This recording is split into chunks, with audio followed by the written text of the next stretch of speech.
Hello friends, അപ്പോൾ ഇന്ന് ആദമോൻ്റെ 5th birthday ആണ് കേട്ടോ. അപ്പോൾ അച്ഛൻ കേക്കുമായിട്ട് വരുന്നത് നോക്കിയിരിക്കുകയായിരുന്നു. അപ്പോൾ അന്ന് വന്നപ്പോൾ സന്തോഷമാണത്.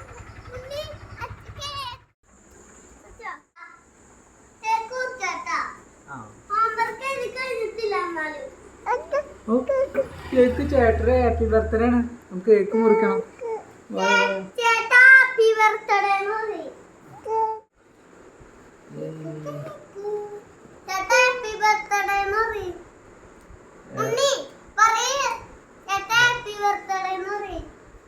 എന്താ പറഞ്ഞാൽ ചേട്ടൻ ബർത്ത്ഡേ പ്രമാണിച്ചുള്ള പുതിയ ഡ്രസ്സൊന്നുമല്ല കേട്ടോ. എൻ്റെ മോള് അവൾക്ക് ഇഷ്ടമുള്ള രീതിയിലാണ് ഓരോ ഡ്രസ്സ് തിരഞ്ഞെടുക്കുന്നത്.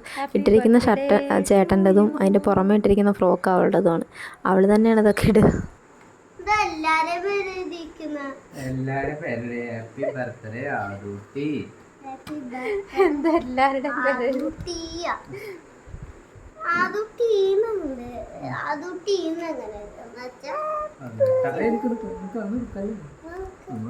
മുറിക്കണ്ടേ? അതെടുത്താല് ഭംഗി പോകും.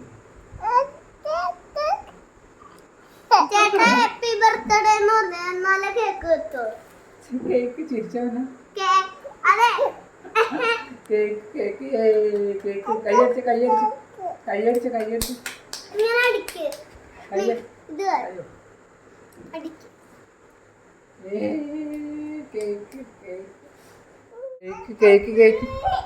കൈയടിച്ച് കൈയടിച്ച് ചേട്ടന്റെ ബർത്ത്ഡേ ആണ്. നിനക്ക് നിൽക്കാൻ തൊടണ്ടേ? ചേട്ടന്റെ birthday. Happy birthday to you, happy birthday to you, happy birthday to you. Happy birthday പറയും. കനിമോള് പറഞ്ഞു ഹാപ്പി ബർത്ത്ഡേ. ഇനി പോയി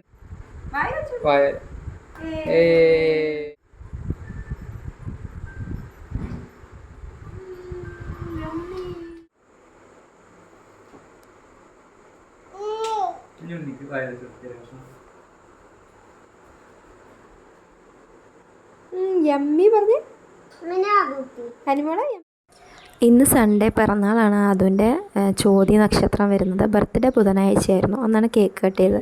അപ്പോൾ രണ്ടും കൂടെ ഒരുമിച്ച് വ്ളോഗ് ഇടാമെന്ന് വിചാരിച്ചിട്ടായിരുന്നു കേട്ടോ. ഇത് പ്രത്യേകിച്ച് വീഡിയോ ഒന്നും എടുക്കാൻ പറ്റിയില്ല. ഞങ്ങൾ രാവിലെ അമ്പലത്തിൽ പോയി തിരിച്ചു വരുമ്പോൾ കടയിൽ വന്നു. അവന് പായസം വേണമെന്ന് പറഞ്ഞു. അപ്പോൾ അതിന് വേണ്ടിയിട്ട് പായസം ഉണ്ടാക്കാനുള്ള സാധനം മേടിക്കേണ്ടി വന്നു. പിന്നെ സദ്യയൊക്കെ ഉണ്ടാക്കിയിരുന്നു കേട്ടോ. അപ്പോൾ പായസം ഉണ്ടാക്കിയപ്പോൾ അപ്പം തന്നെ എനിക്ക് പായസം വേണമെന്ന് പറഞ്ഞിട്ട് പായസം കുടിക്കുകയാണ്. ഭക്ഷണമൊന്നും കഴിച്ചിട്ടുണ്ടായിരുന്നില്ല. അതിന് മുന്നേ തന്നെ പായസം കുടിച്ചു. നേരത്തെ എണീറ്റു ആൾ. അപ്പോൾ നല്ല ഉറക്ഷനുണ്ടായിരുന്നു മുഖത്ത്. ഇത് പിന്നെ കനിമോള് പായസം കുടിക്കുന്നതാണ്. അത് പിന്നെ ചേട്ടൻ എന്ത് ചെയ്താലും ആവശ്യമുണ്ടെങ്കിലും ആവശ്യമില്ലെങ്കിലും അതെനിക്കും ആവശ്യമാണെന്ന് പറഞ്ഞിട്ട് ആൾ വരും.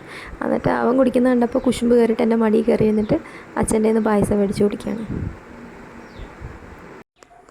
ഞാനവിടെ ഇലയിട്ടിട്ട് വിളമ്പാൻ തുടങ്ങുമ്പോൾ തന്നെ മറ്റാൾ മമ്മ് എന്ന് പറഞ്ഞിട്ട് ബഹളം വെച്ചിരുന്നിട്ടാ.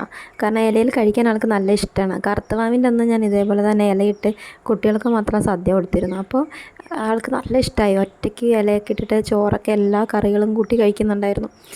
ഇപ്പം തന്നെ കണ്ടില്ലേ, ചോറ് കുറച്ചെടുത്തിട്ട് കറിയിൽ മുക്കിയിട്ടൊക്കെയാണ് കഴിക്കുന്നത്. ആൾ നല്ലപോലെ ഇലയിട്ടാൽ കഴിക്കും. പക്ഷേ ആദ്യമോന് ഇത്ര വലുതായിട്ടും അങ്ങനെ ഒറ്റയ്ക്ക് ഭക്ഷണം കഴിക്കാനും കറികളെല്ലാം കൂടെ കൂട്ടി കഴിക്കാനും ഒന്നും ആൾക്കറിയില്ല. പൊതുവേ കറികളൊന്നും അവന് ഇഷ്ടവുമല്ല. പച്ചക്കറികളും അവനങ്ങനെ കാര്യമായിട്ട് ഇഷ്ടമല്ല. ഉരുളക്കിഴങ്ങ് മാത്രമാണ് അവൻ പച്ചക്കറികളിൽ കഴിക്കുന്നത്. പിന്നെ പപ്പടവും കഴിക്കും. സാമ്പാറുണ്ടെങ്കിൽ അതിൻ്റെ ചാറും കൂട്ടും. പിന്നെ പുളിഞ്ചി, അച്ചാർ അങ്ങനത്തെ സാധനങ്ങളൊക്കെ കഴിക്കും. അല്ലാണ്ട് വെജിറ്റബിൾസ് ഒന്നും കഴിക്കില്ല. പക്ഷേ കനിമോൾ എല്ലാ കറിയും, അവിയലും ഉപ്പേരിയും പച്ചടിയും അച്ചാറും എല്ലാ കറിയും കൂട്ടി കഴിക്കുന്നുണ്ടായിരുന്നു. കഴിക്കുന്നതൊക്കെ അവിടെ ഇവിടെ വാരി വിതറിയിട്ടിട്ടാണെങ്കിലും ആൾ അത്യാവശ്യം ഒറ്റയ്ക്ക് എല്ലാം കഴിക്കുന്നുണ്ടായിരുന്നു.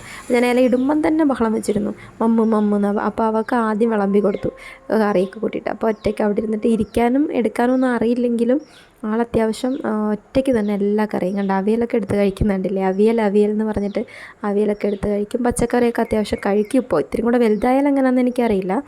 അതുപോലും ചെറുതിലെ പച്ചക്കറികളൊക്കെ കഴിച്ചിരുന്നു. എല്ലാം ഉരുളക്കിഴങ്ങായിരുന്നു ആണ് അവൻ്റെ ധാരണ. അതുകൊണ്ട് എല്ലാം അവനത് മേടിച്ച് കഴിക്കുമായിരുന്നു. പൊട്ടറ്റോ എന്ന് പറഞ്ഞിട്ട് വെള്ളരിയും എല്ലാ പച്ചക്കറിയും കഴിക്കുമായിരുന്നു. പക്ഷേ വലുതായ ശേഷം പച്ചക്കറികളൊന്നും ഇഷ്ടമല്ലാണ്ടായി. പക്ഷെ കനിമോളും ഈ പ്രായത്തിൽ എല്ലാ പച്ചക്കറിയും കഴിക്കുന്നുണ്ട്. വലുതാവുമ്പോൾ എന്താവുമെന്ന് എനിക്കറിയില്ല. ഇപ്പം നന്നായിട്ട് പച്ചക്കറികൾ കഴിക്കുന്നുണ്ട്. ഭക്ഷണം കഴിക്കുന്നുണ്ടായിരുന്നില്ല. ഇപ്പം ഞാൻ പാലുകൂടി നിർത്തിയപ്പോൾ ആൾ അത്യാവശ്യമൊക്കെ കഴിച്ച് തുടങ്ങിയിട്ടുണ്ട്. ഒരുപാടൊന്നും കഴിക്കില്ല, ഇതേപോലെ കുഴച്ചിട്ടിട്ട് പോവും, എന്നാലും അത്യാവശ്യം കുറച്ചൊക്കെ കഴിക്കും. അത് കഴിഞ്ഞിട്ട് പിന്നെ വിനീഷേട്ടന് ഞാൻ ഷുഗർ ഫ്രീ ഇട്ടിട്ടാണ് പായസം ഉണ്ടാക്കിയിരുന്നത്. അപ്പോൾ സെപ്പറേറ്റ് അത് വെച്ചിരുന്നു. അപ്പോൾ അത് കുടിക്കാതിരുന്നപ്പോഴത്തേനും കനിമോളും എനിക്ക് പായസം വേണമെന്ന് പറഞ്ഞിട്ട് അച്ഛൻ്റെ മടിയിൽ കയറി നിന്നിട്ട് അച്ഛൻ്റെ പായസം മുഴുവൻ കനിമോൾ കുടിച്ചു. എന്നിട്ട് കുടിക്കും, ഓടും, തിരിച്ചു വരും, ഒരു സ്പൂൺ കുടിക്കും, ഓടും. അപ്പോൾ ആദ്യമോൻ അവിടെ നിന്ന് പറയുന്നുണ്ടായിരുന്നു, ഇത് ദഹിക്കാൻ വേണ്ടിയിട്ടാവും, ഇറങ്ങിപ്പോകാൻ വേണ്ടിയിട്ടാവും അവൾ ഓടുന്നതെന്ന്. അങ്ങനെ കുറച്ച് കുറുമ്പ് കൂടുതലാണ് കേട്ടോ. കുറുമ്പ് കൂടുതലായ കാരണവും പലപ്പോഴും നമുക്ക് വീഡിയോ എടുക്കാൻ പറ്റത്തില്ല. കാരണം വീഡിയോ എടുക്കാൻ സമ്മതിക്കില്ല, അത് കാരണം വീഡിയോ എടുക്കാൻ പറ്റാറില്ല. നല്ല കുറുമ്പാണ് ആൾ. പിടിച്ചാൽ കയ്യിൽ നിൽക്കുന്ന ടൈപ്പ് ഒരു കുറുമ്പല്ല, നമ്മുടെ കയ്യിൽ നിന്നൊക്കെ ചാടിപ്പോകുന്നൊരു കുറുമ്പാണ്.